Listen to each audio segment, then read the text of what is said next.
소샤 니 나라 보고 쓰시 봐 전부 라이트네 용리라다 저 동네로 들어가야 다 그래서 나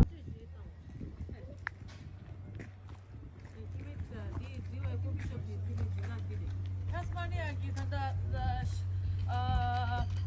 flower medo kera chishidi ama ki dangzi to da sabsa chimish aaj hum pat jo chai So that when it rains, you get about 900 mils of rain in here. We're actually very close to Bass Strait. Bass Strait, 10 kilometres that way. So we get a lot of the sea coastal weather that comes through, and it's